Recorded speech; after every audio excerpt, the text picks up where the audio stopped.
السلام عليكم.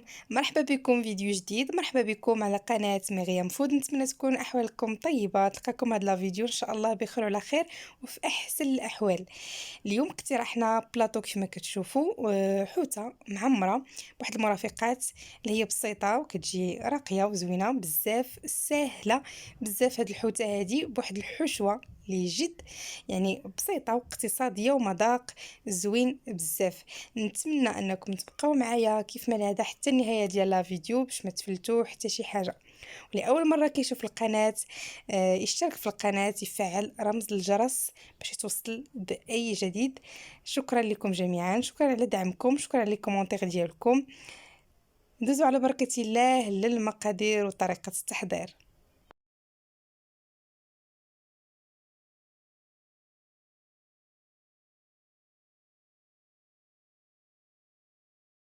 بالنسبه للمكونات اللي عندي بالنسبه لهاد الحوته هذه، عندي المكون الاول اللي هو حوته النوع لا كوربين القرب. استعملت هنا تقريبا في الوزن من 2.8 حتى 300 غرام، يعني بالنسبه للضيافه ديال 10 ديال الناس باش تكفاهم، يعني حتى 300 غرام. اول حاجه الحوت خصو يكون طري باش تجيكم يعني الوصفه مزيانه وزوينه. الحوت يكون طري جديد. كذلك كنحلوه من ظهره، ما كنحلوش من كرشو، هذه حاجه تانية. آه كنحتاج كذلك هنا الدجاج، صدر ديال الدجاج مقطع قطع صغيره جدا، ورقه ناموسه، جوج لايف صغار من الجزر المحكوك ولا زلافه كبيره عامره مزيان. كذلك القرعه الخضراء الكورجيت حتى هي محكوكه بنفس الطريقه. بالنسبه للتوابل، الملحه، البزار، عندي التحميره، عندي سكينجبير، عندي العطريه ديال البسطيله ديال الحوت، وعندي كذلك الثومه محكوكه، عندي صوص صويا، وعندي جوج علب من الطون ديال الزيت، وهنا الشعريه الصينيه اللي رطبتها من قبل وصفيتها وقطعتها، لا موطارد، وعندي كذلك ثومه غبره. هادو هما المكونات ان شاء الله اللي غادي نستعملو، ولكن من قبل غادي ندوز باش نشرم الحوته. يعني في الشرموله ديالها انا غادي نقول لكم يعني المكونات ديال هاد الشرموله اللي استعملت. بالنسبه للشرموله اللي شرملت فيها الحوته، فانا عندي جوج معالق كبار ديال العصير ديال الحامض، عندي واحد المعلقه نص معلقه صغيره ديال البزار، 4 معالق ديال الكمون، 4 معالق ديال القزبر يابس، يعني القياس ديال معلقه صغيره. عندي معلقه صغيره عامره ديال التحميره، ومعلقه صغيره ديال السودانيه، معلقه كبيره ديال المعدنوس، معلقه صغيره ديال القزبر. وكنضيف كذلك واحد نص كاس ديال الماء والزيت الزيتون، واحد رشيشه هكا تكون يعني شويه يعني كثيره. صافي كنخلط الشرموله ديالي، كنبدا كندخلها في الحوته مزيان. اكيد الحوته راه كتكون ناشفه مزيان. انا فاش خديتها يعني السيد اللي خديتها من عنده هو اللي يعني كيزول لها الاحشاء ديالها، وكنطلبوا انه يدير لها من جهه التسلسل كيف ما قلت لكم تكون احسن من جهه الكرش. صافي كندهنها مزيان مزيان كيف ما شفتوا. وبالنسبه للكمون فكيف ما شفتوا راه تيقتل الحوت في حاله كثرته منه بزاف، فانا درت غير ربع معلقه صغيره. يعني فاش كنكثروا داك الكمون بزاف كيطغى لينا على المذاق ديال الحوت، وكنحسوا باننا كناكلوا هكا نحسوا بالشرموله المغربيه اكثر. صافي كندخلها للثلاجه باش تشرب لينا مزيان دوك الشرموله. هنا غادي ندوز بالحشو باش نحضروا معكم. كناخذ مقله كندير فيها شويه ديال زيت المائده، شويه زيت الزيتون مخلطين، كندير نضيف جوج بصلات كبار مقصين مزيان، كنديهم هكا ونجيبهم نشحرهم شويه. كنضيف جوج فصوص ديال الثوم كبار محكوكين، جوج وريقات من الرند اللي هما وريقات سيدنا موسى. صافي غير كيتشحروا. بالنسبه لهاد الحشوه هذا فايت حضرته يعني في لي سيجار الكبار اللي كنت استعملت، يعني الحشو درتو بزيت كيف ما كتشوفوا. لا كنتو غديروا الحوته الحشو ديالها غديروا غير نصف المقادير، يعني غديروا نص كيلو ديال الدجاج، غديروا بصله وحده ولا ربع كيلو ديال الدجاج. صافي من بعد ما ضفت داك الدجاج كنضيف الملحه، كنضيف البزار، كنضيف جوج معالق صغار ديال العطريه ديال البسطيله ديال الحوت، وكنضيف هنايا الطون اللي المعلب كنضيفو حتى هو. كنخلط هكا واحد التحريكه، وضفت حتى لا موطارد واحد المعلقه صغيره كذلك حتى هي ضفتها في هذه المرحله هذه. كنضيف هنا معلقه كبيره ديال التحميره، والسودانيه الا بغيتو تضيفوها كتضيفوها، بغيتو تضيفوا الهريسه، ولكن كنفضل انا السودانيه احسن. واللي بغى يعني عنده حسب الوليدات، المهم الاذواق كيف ما كنقولوا لا تناقش بالنسبه اللي بغى السودانيه واللي ما بغاهاش، ولا الحار بصفه عامه. كنضيف هنا الخضره، الجزر والكورجيت كنضيفهم، كنحرك واحد التحريكه هكا خفيفه وكنخليها. يعني اللي بغى يرجع لا فيديو الاخرى ديال لي سيجار اللي معمرين بهذا الحشو هذا بالعجينه ديال المسمن. صافي كنحرك مزيان. كنضيف هنا يعني من بعد اكيد ما طاب لانني مسرعه في لا فيديو، مبغيتش نطول عليكم بزاف. اللي بغى عفوا الشعريه الصينيه كنضيفها في هذه المرحله هذه. اللي بغيت نقول لكم بان الخضره اكيد راها طابت لينا، الخيزو والقرع راهم طابوا. صافي كنحرك باش تشرب ليا كذلك ديك الشعريه الصينيه دوك التوابل. كنضيف كذلك الزيتون المقطع، انا هكا دوزتو انا في الطحانه، هذيك الطحانه هكا ديال اليدويه هكا دوزتها حتى هكا تيولي قطع صغيره بزاف باش ما يبان ليناش، وكيعطي واحد المذاق زوين بزاف. يعني هنا في اخر مرحله دابا حنا هنايا. صافي كندير هنا صوص صويا اخر مرحله، كندير واحد العصره ديال الحامض، وكنضيف شويه ديال القزبر المعدنوس. هنا ما بانتليش، صافي كنطفي حاليا وكنخليها جانبا. كيف ما شفتوا عطاتني كميه تبارك الله ما شاء الله. غير مع التصوير لان المقله كتبان هكا صغيره ومجموعه، ما راه تبارك الله ما شاء الله. يعني الحشوه راه شاطت ليا، يعني عمرت دوك لي نايم الكبار وعمرت كذلك الحوته وبقات ليا من الحشو ديالي. هنا بالنسبه للحوته هذه من خرجتها من الثلاجه من بعد يعني ما تشربات مزيان، غادي ندوز الان باش نعمرها. هنا راه بديت في التعمار، كنبدا كنعمرها وكنشوف واش نزيد واش نقص. بالنسبه للفران فهو راه كيسخن ليا، مسخن على درجه على حراره 200 درجه. صافي كيف ما شفتوا تنعمرها وكنشوف يعني واش غنزيدها ولا ما نزيدهاش. كنعمر جهه الراس حتى هو كذلك ندير فيه. وبالنسبه للحشوه راه كتذوقوا وكتشوفوا واش خاصها الملحه واش ما خاصهاش، واش خاصها بالنسبه اللي تيبغي الحار واش خاصها ولا ما خاصهاش. المهم هنا راه سديتها هكا بهاد العويدات هذو لي كيغدون، سديتهم بها خالفتهم هكا وسديتهم. تعرفوا الحوت بانه فاش كيطيب راه كيتحل، حاولوا ما تزيروش عليها ولا كلا خيطوها تخيطها هكا خفيفه، ما تزيروش باش هكا لانه كيتحل في الفران. بالنسبه لواحد الحاجه بالنسبه للشرموله اللي كنت استعملت راه ما استعملتهاش كامله، غير النص ديالها اللي استعملت شرملت في المرحله الاولى، يعني ماشي كل شيء غادي نستعملو. صافي كنحاول هكا باش ما هكا ديك الشعريه الصينيه ما تبقاش ليا هكا من الفوق، واش ملي طابت هكا ما تحرقش ولا شي حاجه. كنحاول هكا نظف ديك الحوته. هنا الشرموله اللي بقات لي راه كنضيف ليها الماء، تقريبا واحد الكاس هكا ديال الماء، كاس صغير، وكندير هكا في الجوانب. يعني فاش كطيب لينا ما كتجيش ناشفه لنا ديك الحوته بهذاك الماء. وكذلك حاولوا حتى من هاد الشرموله هذه تسقيو حتى الحوته من الفوق، كنت نسيت تسقيو الحوته من الفوق حتى هي.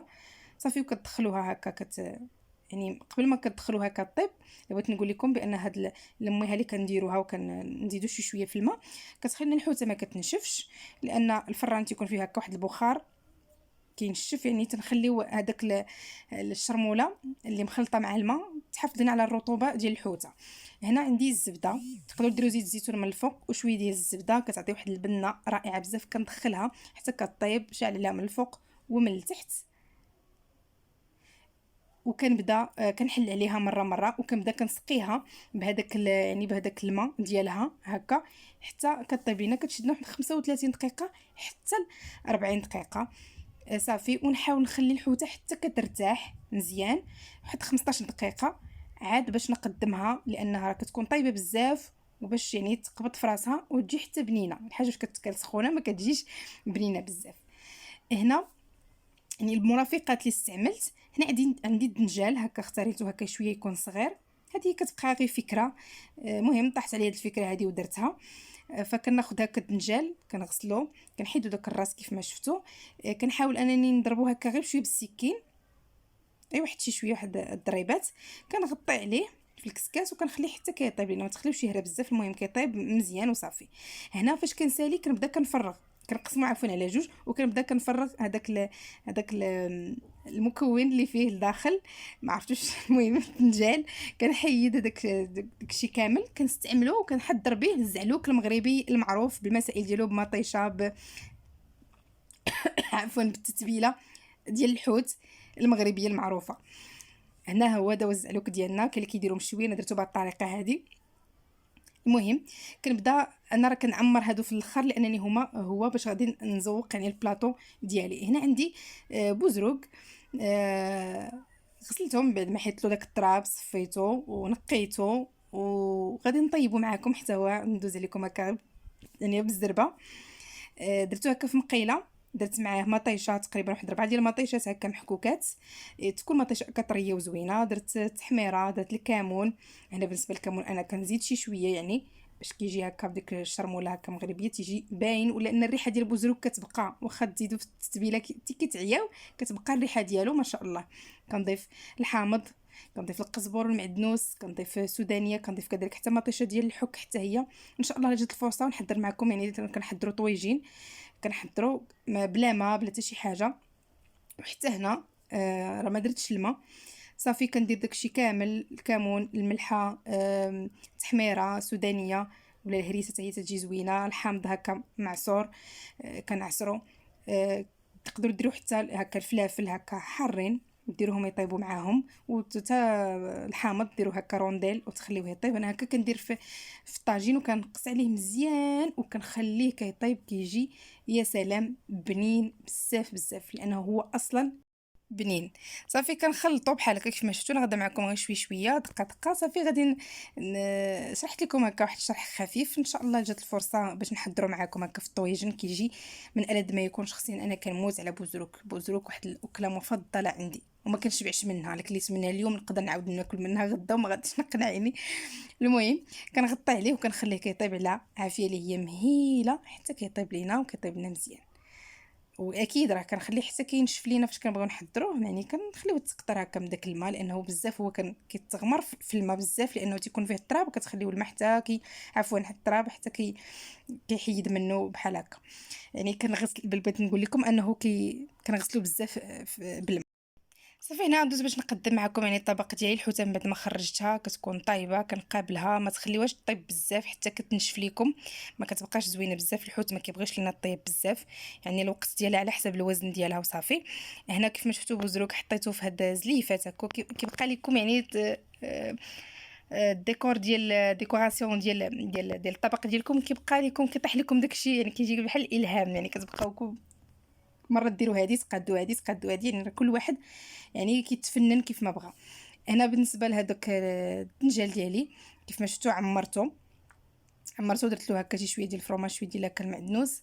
كيف ما قلت لكم التزيين تيبقى هكا اذواق.